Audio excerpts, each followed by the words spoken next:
Vaina chuan guitar lesson thar kan zir ho lenga vaina kan zir ho le tur chu Rebecca Lallawmsangi in hlui lo ti hla sakha guitar Perhdan kan zir leng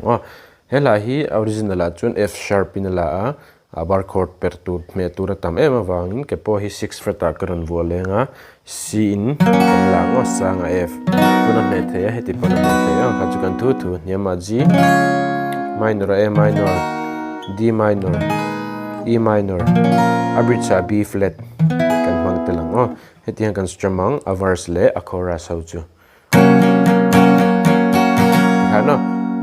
1 2 3 4 kan tianga kha down down down down ang pun share thaya nuwa 1 2 3 kan tilenga a 4 na down up na kalang 1 2 3 4 1 2 3 4 hano 1 2 3 4 1 2 3 4 kan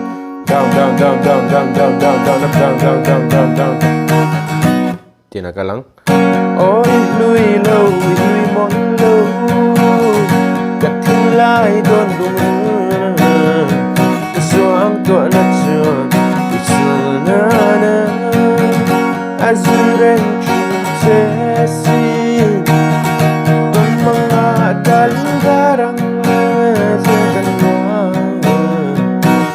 lai du lai ni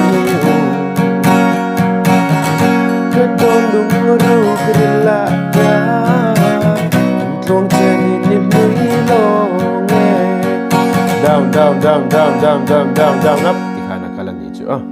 alanin karam play mil lenga uluk davini lo ngai thlale don ya